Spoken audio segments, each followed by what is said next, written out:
ये नए भारत का नया उत्तर प्रदेश है। भेदभाव किसी के साथ नहीं होगा।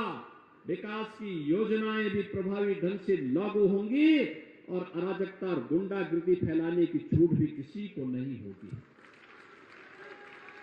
हर बहन की रक्षा होगी। याद करिए, बागपत तो भगवान राम ने जो 5 गांव मांगे, भगवान कृष्ण ने जो 5 गांव मांगे थे, उनमें से बागपत एक था।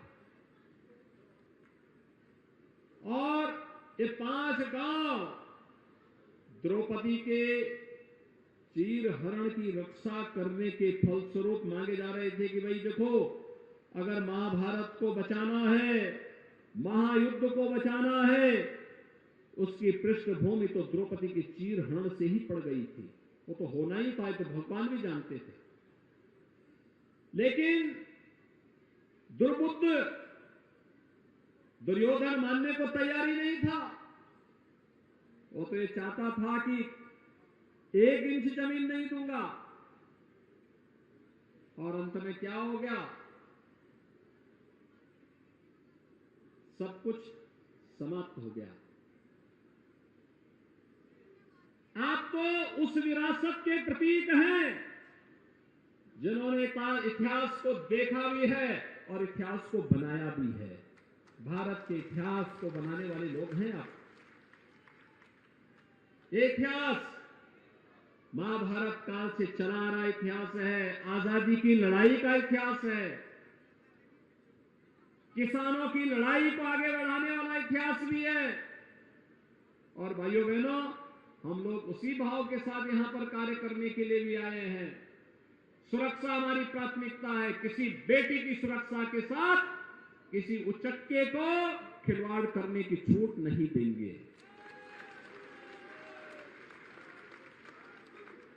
किसी बहन की इज्जत के साथ खिलवाड़ करने की छूट नहीं देंगे।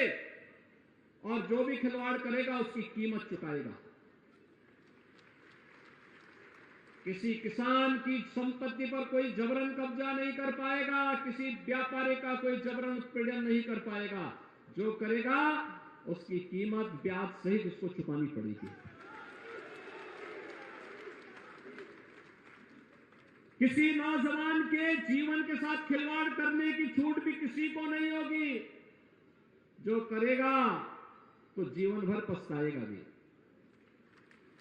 क्योंकि ये युवा ऊर्जा से भरपूर है, प्रतिभा संपन्न है। इसकी ऊर्जा और इसकी प्रतिभा का लाभ हमें प्रदेश और देश के विकास में लेना है। इसलिए उस युवा को अवसर मिलने चाहिए।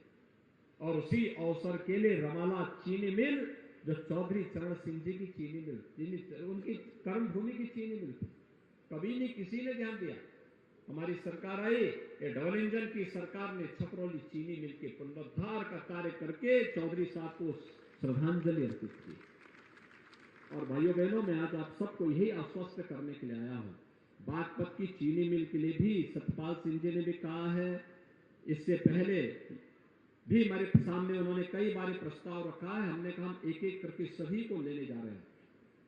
चीनी मिल के उतना एक्सपेंशन करेंगे। गन्ना की उपलब्धता, और मैं आज देख रहा था क्या शानदार गन्ना है। और भाइयों बहनों, याद रखना, जब हम 2017 में आए थे तब 2010 से गन्ना मूल्य का भुगतान नहीं हुआ था। आज तो हम हर साल गन्ना मूल्य का भुगतान करा रहे हैं। दबाव बनाया जा रहा है। कोरोना कालखंड में भी देश और दुनिया की चीनी मिलें बंद हो गई। हमने चीनी मिलें तब भी चलाई कि हमारा अन्नदाता किसान परेशान न होने पाए। और मैं यही आश्वस्त करने के लिए आया हूं, गन्ना मूल्य का हर हाल में भुगतान होगा। अन्यथा आरसी कटने की तैयारी हम लोगों ने उन लोगों की कर दी है जो लोग गन्ना मूल्य का भुगतान, फिर हम लोग स्वयं ही सारी चीनी जब्त करके उस चीनी मिल को बेच करके उन चीनी गन्ना जितना भी चीनी होगी उसको बेच करके गन्ना मूल्य का भुगतान हर हाल में करवाएंगे। हर हाल में कराने की व्यवस्था कर रखी है, पूरी व्यवस्था। चिंतित होने की आवश्यकता नहीं है। डबल इंजन की सरकार अन्नदाता किसानों के साथ में है। और बागपत चीनी मिल के लिए भी हम लोगों ने अपनी कार्य, योगेश दामा ने भी मुझे प्रस्ताव दिया था। और भाइयों बहनों, आज यही कहने के लिए मैं आज आपके पास आया हूं, हमें विकास के लिए कार्य करना है। आज आप देखिए ना, पहले कोई सोचता था यहां हाईवे बनेगा?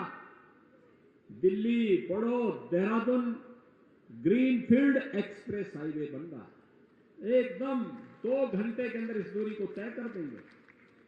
यह विकास लाएगा, डेवलपमेंट, रोजगार सृजित करेगा, नौजवानों के प्लान को रोकेगा, घर पे ही लोगों को कार्य मिलेगा, यहां की जमीन के दाम आसमान छूते हुए दिखाई देंगे।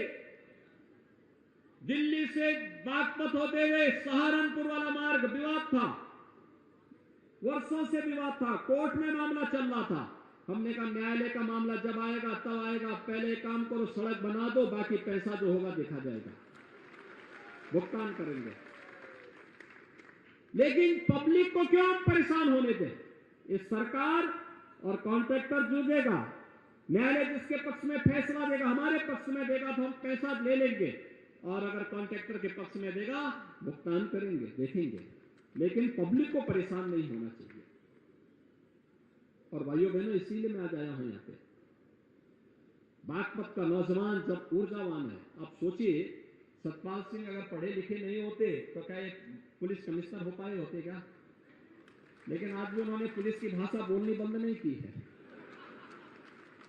आज सांसद हैं, सांसद के रूप में अच्छा काम कर रहे हैं, विकास के लिए जूझते हैं।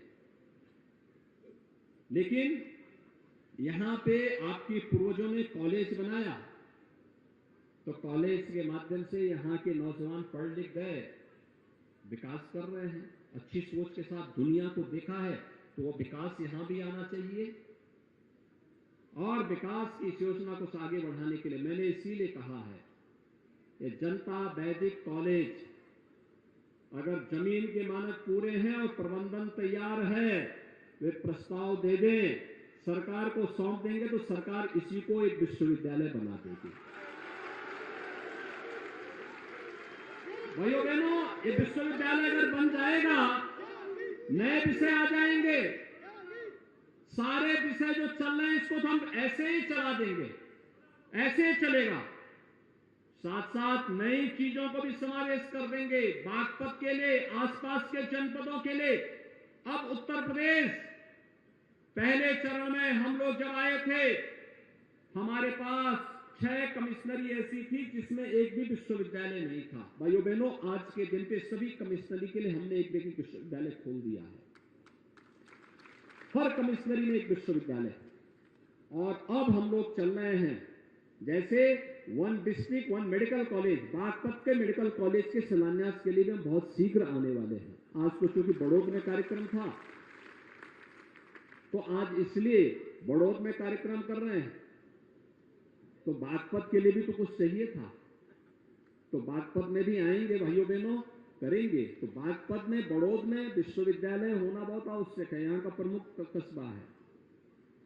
विकास के नए आयाम खोलेगा, आधुनिक विषयों को पढ़ने का अवसर मिलेगा, नौजवानों को और जगह नहीं जाना पड़ेगा, हमारा युवा यहीं पे अच्छी शिक्षा लेगा। और इसी को लेके आपने देखा होगा, अभी हमने बेटियों को टैबलेट दिए हैं, स्मार्टफोन दिए हैं, ऑनलाइन एजुकेशन के लिए, किसी भी प्रकार की कोचिंग की तैयारी करने के लिए, डिजिटल लाइब्रेरी के साथ जुड़ने के लिए, प्रतियोगी परीक्षाओं की तैयारी करने के लिए ये टैबलेट स्मार्टफोन उनके लिए सहायक के रूप में काम करेगा। सारा प्रोग्राम उसके साथ जोड़ करके उन्हें उपलब्ध करा दिया गया है। अभ्युदय कोचिंग चलाई जा रही है, हमारा नौजवान कोचिंग के लिए उसको कहीं देश और दुनिया में नहीं भटकना पड़े, ऑनलाइन एजुकेशन के माध्यम से उसको ये सारी सुविधाएं उपलब्ध हो सकती है।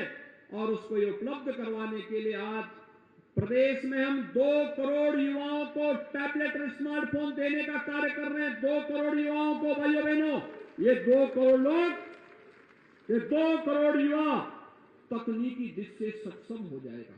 और तकनीकी दृष्टि जब सक्षम होगा तो भाइयों बहनों, इसका लाभ देश को मिलेगा, समाज प्रगति के पथ पर अग्रसर होगा, विकास की प्रक्रिया के साथ तेजी के साथ आगे बढ़ने की तैयारी होगी। और उसीलिए हम चाहते हैं कि जनता वैदिक कॉलेज जमीन की, भूमि की सभी मानकों को अगर पूरा करता है, प्रबंधन प्रस्ताव बना करके हमें उपलब्ध करवा दें और प्रदेश सरकार बाकी पैसा लगाएगा और विश्वविद्यालय का एक भव्य रूप आपको पहले साल में उपलब्ध हो जाएगा। कोई नया करना ही नहीं है जी। सब कुछ औपचारिकताएं आपके पूर्वजों ने पहले से करके रखी हुई है। बस थोड़ा सा आगे बढ़ करके प्रयास करना होगा, एक नयापन आएगा, नई चीजें देखने को मिलेंगी। हमें विकास की सोच के साथ आगे बढ़ना ही पड़ेगा। और भाइयों बहनों, विकास की उसी सोच को आगे बढ़ाने के लिए आज मैं यहाँ पर आया हूँ। मुझे बहुत अच्छा लगा कि बागपत में आज विकास के बारे में लोगों के मन में एक जागरूकता पैदा हुई है। लोग तेजी के साथ आगे बढ़ना चाहते हैं, दुनिया की तरह आगे बढ़ना चाहते हैं। अब हम केवल अपने गांव, अपने घर तक सीमित नहीं रहेंगे, बल्कि दुनिया को लाके यहां बताएंगे खेती बाड़ी सीखनी है तो आइए बागपत में आइए, यहां का गन्ना जाकर के देखिए, थोड़ा दुनिया देखेगी यहां के किसानों के चमत्कार को। यहां का किसान, अन्नदाता किसान भी तो सम्मानित होना चाहिए, उसके पुरुषार्थ और उसके परिश्रम को भी तो सम्मान मिलना चाहिए, यहां की कारीगरी को भी तो सम्मान मिलना चाहिए, यहां के शूटर को भी तो वैश्विक मान्यता मिलनी चाहिए, यहां के अन्य खेलों की विभिन्न प्रतिस्पर्धाओं में आगे आने वाले युवाओं के लिए भी। आपने देखा होगा एशियन गेम्स में जिस बेटी ने गोल्ड मेडल जीता है, उसने वहां घोषणा की थी कि मैं इसलिए दौड़ी हूं, गोल्ड मेडल इसलिए लाई हूं, उत्तर प्रदेश में मैं डिप्टी एसपी बन जाऊंगी। और हमने कहा चिंता मत करो बेटी, जब हम लोग हैं तो डिप्टी एसपी जरूर बन जाएगी। भाइयों बहनों, आखिर इन बेटियों को भी तो आगे बढ़ने का अवसर मिलना चाहिए। और उत्तर प्रदेश में हम लोगों ने पिछले एक वर्ष में 500 खिलाड़ियों को उत्तर प्रदेश पुलिस में नौकरी दी है। 500 खिलाड़ियों को इन्होंने अलग अलग प्रतियोगिताओं में मेडल जीते थे और आज प्रदेश सरकार तेजी के साथ उन्हें आगे बढ़ाने का कार्य कर रही है। और इसीलिए आज यहां पर खेल कूद की गतिविधियों को आगे बढ़ाने के लिए विश्वविद्यालय बन जाएगा तो यहां पर खेल कूद के लिए तमाम सुविधाएं अपने आप बढ़ जाएंगी। नई विश्व लाइब्रेरी बनेगी, नए भवन बनेंगे, नया इंफ्रास्ट्रक्चर आएगा, नए सिरे से संभावनाएं आगे बढ़ेंगी, नए नए पाठ्यक्रम के साथ युवाओं को जुड़ने का अवसर मिलेगा। जिस कार्य के लिए आपको दिल्ली विश्वविद्यालय में, जेएनयू में, जामिया मिलिया में, किसी अन्य जगह जाना होता है, उसके लिए सबको आपका यह जनता वैदिक कॉलेज ही विश्वविद्यालय के रूप में बनकर के सारी सुविधाओं को उपलब्ध कराता हुआ दिखाई दे देगा। और उसी के लिए प्रस्ताव हमारे पास आने में देर होगी, बाकी कार्य हम आगे तेजी के साथ आगे बढ़ाने का कार्य करेंगे। भाइयों बहनों, आज जो ये विकास की विभिन्न प्रकार की योजनाएं हैं, ये विकास की योजनाएं सड़क से भी है, पुल से जुड़ी हुई है, हॉस्पिटल से जुड़ी हुई है, पर्यटन से जुड़ी हुई है। पूरा महादेव के लिए भी हम लोगों ने बहुत बड़ी कार्य योजना बनाई हुई है, बहुत बड़ी कार्य योजना बनाई हुई है। मुझे वहां से जमीन पे दर्शन करने का अवसर नहीं मिला, लेकिन मैं गत वर्ष भी और इस वर्ष भी पुष्प वर्षा के लिए कावड़ यात्रा के दौरान जरूर आया था। मैं कावड़ यात्रा का निरीक्षण इसलिए भी करता हूं, पहले कावड़ यात्रा में पिछली सरकारें रोक लगाती थी, हमने कहा भी कावड़ यात्रा रुकेगी नहीं, कावड़ यात्रा को हम चलने देंगे। पता नहीं भगवान शंकर किस रूप में कहां पे मिल जाए। और इसीलिए भाइयों बहनों, इस पूरी यात्रा को हम पूरे उत्साह के साथ आगे बढ़ाते हैं। भारत तो पर्व और उत्सव का देश है, इसमें बैन कैसा, प्रतिबंध कैसा, हाँ अनुशासन के साथ हम इन पर्व और त्योहारों की मर्यादा का पालन करते हुए कार्य करेंगे।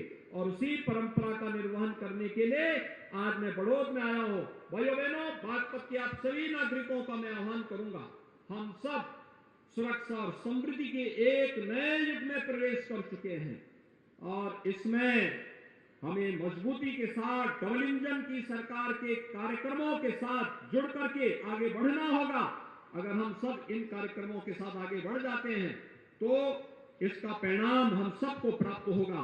आज के इस अवसर पर भाइयों बहनों, यहां पर हमारे जिन कार्यकर्ताओं ने इस पूरे कार्यक्रम को आगे बढ़ाया है, मैं खासतौर पर अपने जिलाध्यक्ष श्री वेदपाल उपाध्याय जी को और उनकी पूरी टीम को, अपने माननीय सांसद जी को, माननीय मंत्री हैं केपी मलिक जी, विधायक हैं श्री योगेश धामा जी, इन सभी को हृदय से धन्यवाद देता हूं कि इन्होंने बड़ौद में एक इस बड़े कार्यक्रम के साथ आप सबके साथ संवाद बनाने का मुझे अवसर दिया है।